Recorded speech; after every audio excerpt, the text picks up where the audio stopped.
आप सभी को नमस्ते दोस्तों। आज नवरात्रि चैत्र नवरात्रि का दूसरा दिन है, यानी माँ ब्रह्मचारिणी की पूजा। आज मेरे बेटे की छुट्टी थी, तो आज उसे भी मैंने पूजा में शामिल किया ताकि वो भी सीखे हमारे कल्चर, हमारा संस्कृति, हमारी पूजा पाठ की विधि, वो सब कुछ सीखे। तो आज मैं माँ ब्रह्मचारिणी की कहानी आप लोगों के साथ बांटूंगी। माँ दुर्गा की नव शक्ति का दूसरा स्वरूप ब्रह्मचारिणी का है। यहाँ ब्रह्म का अर्थ तपस्या से है। माँ दुर्गा का यह स्वरूप भक्तों और सिद्धों को अनंत फल देने वाला है। इनकी उपासना से तप, त्याग, वैराग्य, सदाचार और संयम की वृद्धि होती है। ब्रह्मचारिणी का अर्थ तप की चारिणी, यानी तप का आचरण करने वाली। देवी का यह रूप पूर्ण ज्योतिर्मय और अत्यंत भव्य है। इस देवी के दाएं हाथ में जप की माला है और बाएं हाथ में इन्होंने कमंडल धारण किया हुआ है। पूर्व जन्म में इस देवी ने हिमालय के घर पुत्री के रूप में जन्म लिया था और नारद जी के उपदेश से भगवान शंकर को पति रूप में प्राप्त करने के लिए घोर तपस्या की थी। इस कठिन तपस्या के कारण ही इन्हें तपस्यारिणी अर्थात ब्रह्मचारिणी नाम से अभिहित किया गया। 1000 वर्ष तक इन्होंने केवल फल फूल खाकर बिताए और 100 वर्षों तक केवल जमीन पर रहकर शाक पर निर्वाह किया। कुछ दिनों तक कठिन उपवास रखे और खुले आकाश के नीचे वर्षा और धूप के घोर कष्ट सहे। 3000 वर्षों तक टूटे हुए बिल्व पत्र खाए और भगवान शंकर की आराधना करती रहीं। इसके बाद उन्होंने सूखे बिल्व पत्र खाना भी छोड़ दिए। कई हजार वर्षों तक निर्जल और निराहार रहकर तपस्या करती रहीं।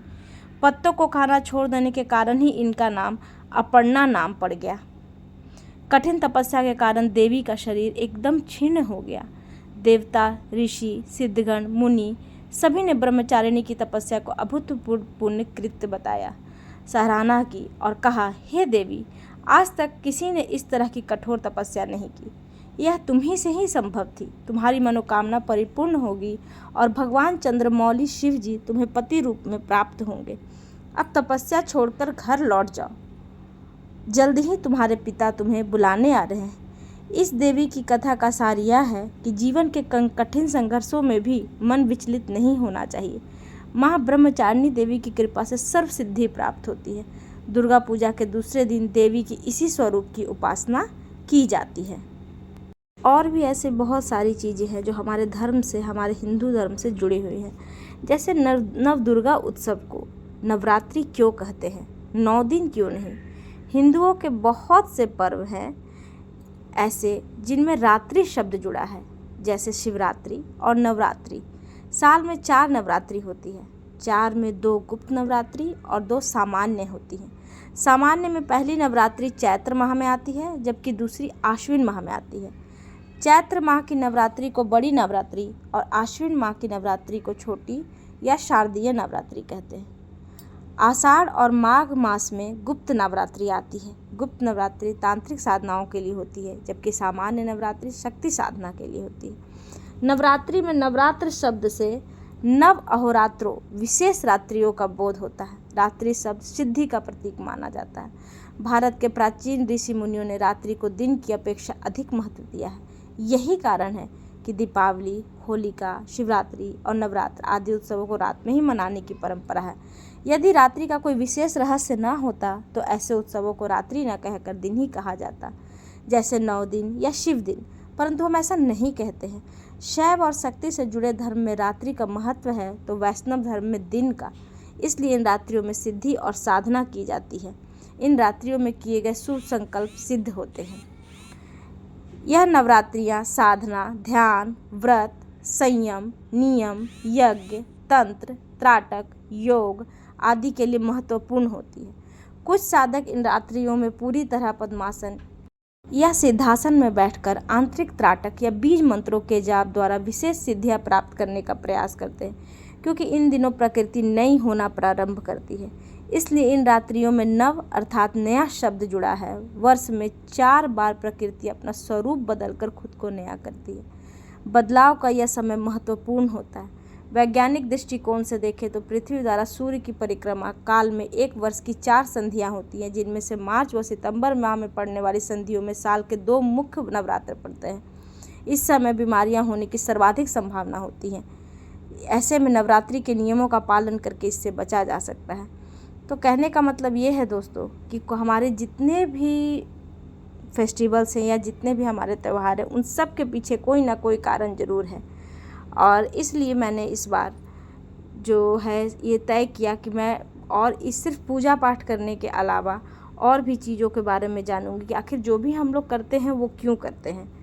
और नवरात्रि में इस बार मैंने सोचा कि आज जब मेरे बेटे की छुट्टी है तो उसे भी इस पूजा में शामिल किया। जैसे हर साल जब भी छुट्टियां होती है तो मैं उसे शामिल करती हूँ, ताकि वो भी हमारे धर्म से जुड़े और उसे पता चले कि हम क्या पूजा पाठ करते हैं और क्या हम लोग ये करते हैं और मानते हैं सारा नियम। उससे सारी चीज़ों से वो ये होगा और सारी चीज़ों से वो अवगत होगा, सब चीज़ें वो समझेगा और वो जानेगा कि कैसे कैसे क्या किया जाता है। और ये है कि ये सब चीज़ मतलब बच्चों को सिखाना बहुत ज़रूरी है। इससे बच्चे भगवान के तरफ मुड़ते हैं। वो कुछ भी गलत करने से पहले कुछ भी सोचेंगे, कुछ भी समझेंगे वो। और ऐसे में कभी वो मुश्किल परिस्थिति में फंसे भी तो वो कभी भी वो बुराई की तरफ नहीं मुड़ेंगे, ना ही वो डर कर भागेंगे किसी परिस्थिति से। उन्हें भगवान हैं इस बात का भरोसा रहेगा। उन्हें कभी डर नहीं लगेगा कि हाँ मैं अकेला हूँ या कभी भी। क्योंकि हम जब देखते हैं कि आजकल बहुत सारे बच्चे कमज़ोर जो हो जाते हैं बड़े बड़े एग्ज़ाम्स देने में, अगर वो सफल हो ना हो वहाँ तो वो फिर ये कर जाते हैं। अगर वो सफल ना हो तो वो तुरंत डर जाते हैं या तुरंत वो उस चीज़ का सामना नहीं कर पाते हैं। तो इसलिए मैंने शुरुआत से ही अपने बच्चों को इस चीज़ में शामिल किया है कि ताकि वो पूजा पाठ करे और उन्हें लगे कि एक है शक्ति जो इस पूरी दुनिया को चलाती है, जो उसे चला रही, जो हमें चला रही है।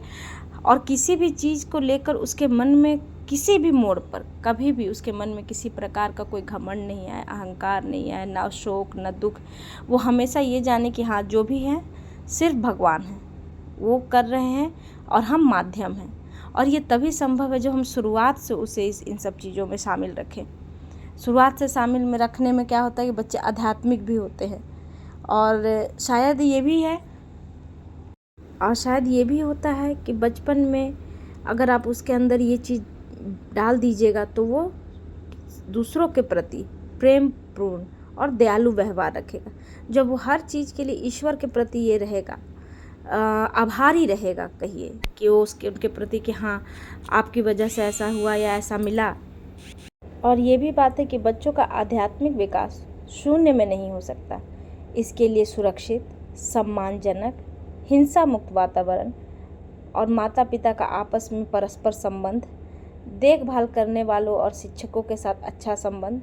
इसलिए मैं बच्चे को हर जन्मदिन पर, हर त्यौहार पर उसे मैं कहती हूँ कि अपने बड़े जनों का, अपने टीचर्स का पाँव छुओ, उनसे आशीर्वाद लो कि तुम्हारा जीवन हमेशा अच्छा रहे। क्योंकि ये लोग हमारे जो भला चाहते हैं उनका आशीर्वाद हमें ज़रूर लगता है।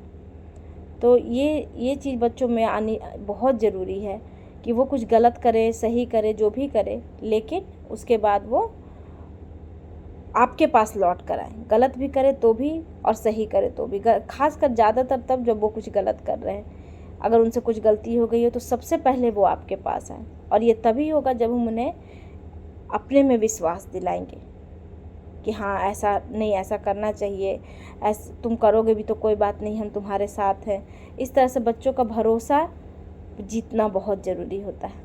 और इसी तरह से जब पूजा पाठ में वो रहेंगे तो वो ज़रूर सीखेंगे कि हाँ कैसे करना है पूजा, और हमें किसी भी चीज़ से डरने की ज़रूरत नहीं है। बच्चों में पूजा पाठ का बहुत असर होता है। वो ये करते हैं कि वो समझते हैं कि अगर वो कुछ गलत तो नहीं कर रहे हैं, कुछ ये तो नहीं कर रहे हैं, तो उनको डर नहीं लगता। घर में पूजा पाठ का माहौल होने से बच्चे पर सकारात्मक प्रभाव पड़ता है, क्योंकि वो सोचते हैं कि नहीं, इससे जो है बच्चा अच्छी बातें सीखेगा। अपने बड़ों को देखकर वो सुबह जल्दी उठेगा, बच्चे के मन के अंदर दया की भावना आएगी, वो दूसरों के हित के बारे में सोचेगा। तो ये सब चीज़ वो पूजा पाठ से फ़र्क पड़ता है। वो अपने बारे में सोचेगा लेकिन वो दूसरों का हित भी सोचेगा। हम अपने घर के वातावरण को ऐसा बनाएं कि बच्चे सीखें और उन्हें अच्छे संस्कार मिले। इसका मैं एक उदाहरण दे रही हूँ, जिसमें जब हम बाहर रहते थे दूसरी जगह, तो वहाँ जो हमारी मेड काम किया करती थी, उन्होंने मुझे कल कॉल किया था और उनसे मतलब वो शायद मैं भूल गई थी, लेकिन उन्हें सब कुछ याद था जो हम लोगों ने उनको वहाँ रहने के दौरान जो भी थोड़ी बहुत भगवान की कृपा से उनकी मदद की। तो ये बात मैंने अपने बेटे को बोली। उन्होंने उससे भी बात की कि हाँ कैसे हो तुम, क्या है बेटा, सो तुम्हारी मम्मी की हमें याद आती है कि उन्होंने हमारे लिए किया था या कुछ भी। भले ही मैंने उन्हें ये कह दिया कि हर चीज़ का माध्यम भगवान है, लेकिन मुझे ये अच्छा लगा कि उन्हें याद है और उन्होंने मुझे इस लायक समझा कि उन्होंने मुझे बताया कि हाँ आपने हमारे लिए क्या किया नहीं किया।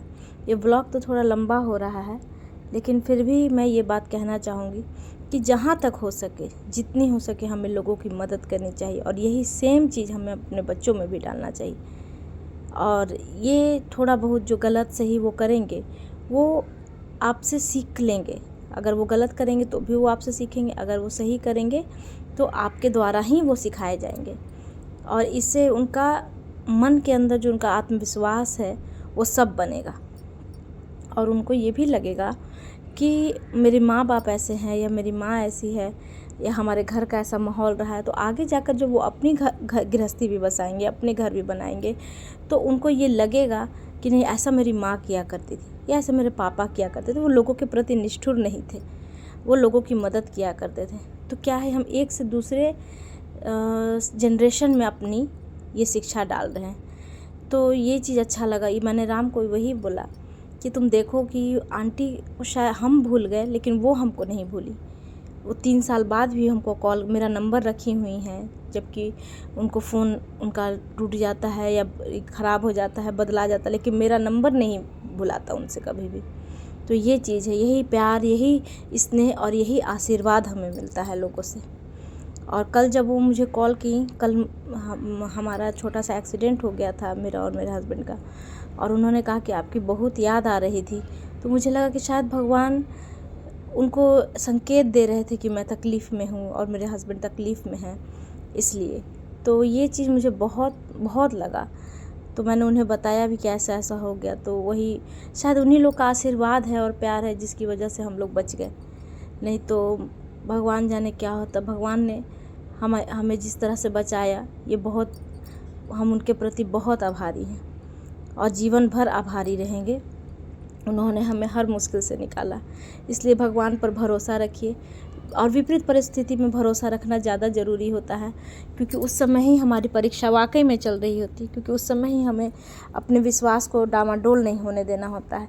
और वही चीज़ बच्चे हमसे सीखते भी हैं कि नहीं, कुछ भी हो हमें हार नहीं मानना है। हाँ, उनसे कुछ ज़बरदस्ती मत करवाओ, ऐसा करोगे तो उससे चीज़ में अरुचि पैदा हो जाएगी। बस उन्हें बताओ कि क्या सही है और क्या गलत है, वो खुद ही चुन लेंगे कि उनको क्या करना है और क्या नहीं करना है। तो इसलिए बच्चों को प्रकृति के साथ प्रेम बनवाइए, लगाव सिखाइए, घर से जोड़िए, घर में सफाई रखिए, बच्चों से भी सफाई रखवाइए, इससे वो सीखेंगे और ये उनकी जीवन शैली बन जाएगी। आप जब अपने माता पिता, बड़े जनों, साधु संतों को प्रणाम करते हो तो बच्चों में भी यह गुण स्वाभाविक ही आ जाता है। इसी तरह से संस्कार निर्माण होता है, बच्चों में व्यवहारिक गुण विकसित होते हैं। तो ये ब्लॉग आज का मेरा इसी पर था कि माँ ब्रह्मचारिणी की कहानी भी मैं बताऊं, इससे मुझे भी पता चलेगा। ऐसे तो है कि आदमी थोड़ा बहुत पढ़ लेता है, लेकिन अगर वो ध्यान दे, अगर किसी के साथ वो बांटना चाहता है तो उसको और ध्यान से समझता है। और प्लस मैं ये भी बताना चाहती थी कि बच्चों में पूजा करने की हैबिट, लोगों से जुड़ने की हैबिट, लोगों के प्रति दया करने की आदत, कि ये चीज़ होनी चाहिए। वो काइंड हार्टेड हो। लोगों को सबसे ज़्यादा ज़रूरत इसी की है। अगर आप किसी के प्रति दया रखते हैं तभी आप उसके प्रति कुछ कर पाइएगा। एहसान की प्रवृत्ति कभी नहीं आनी चाहिए, अहंकार की प्रवृत्ति कभी नहीं आनी चाहिए। हमेशा और हमेशा सिर्फ़ और सिर्फ दया की ये होनी चाहिए। और हमें उनके साथ, बच्चों के साथ मित्रवत व्यवहार रखना चाहिए। उनके साथ हर टॉपिक पर खुलकर चर्चा होनी चाहिए, चाहे वो ईश्वर हों, चाहे वो इंसान हों, जानवर हों, हमारी परिस्थितियाँ हों, किसी भी बारे में जो वो पूछते हैं उनसे उनको गोल मोल जवाब नहीं दीजिए। उनको सामने से बताइए कि हाँ क्या है, नहीं है। जहाँ हम नहीं बता सकते वहाँ हम कुछ थोड़ा बहुत बताएंगे, लेकिन बताएंगे, उस सवाल से भागेंगे नहीं। वो यदि ये पूछे कि ऐसा क्यों करना चाहिए, तब आपके पास उसका जवाब होना चाहिए। और आपके पास जवाब तब होगा जब आप खुद मन को शांत रखोगे, जब आप खुद हर चीज़ से जुड़े रहोगे, जब आप खुद लोगों की इज्जत करोगे, लोगों को सम्मान दोगे, जब आप खुद लोगों को दया रखिएगा, लोगों से जुड़े रहिएगा, लोगों से बात कीजिएगा, उनका दिल का हाल जानिएगा और सब कुछ। और इसी से मैं अपने ब्लॉग को अब समाप्त करती हूँ। आज का ब्लॉग थोड़ा लंबा हो गया, लेकिन फिर भी ये बताना बहुत ज़रूरी था मेरे हिसाब से कि हम आपस में जो चीज़ें हम समझते हैं उस चीज़ को शेयर करना बहुत ज़रूरी है। तो मेरा ब्लॉग देखने के लिए आप सबका बहुत बहुत शुक्रिया। अगर मेरा ब्लॉग पसंद आए तो प्लीज़ प्लीज़ प्लीज़ मेरे ब्लॉग को सब्सक्राइब कीजिए। मैं इसी तरह की रोज़मर्रा की चीज़ें आपसे डिस्कस करूँगी। बातें तो बहुत हैं, तो अब अगले ब्लॉग में। Thank you.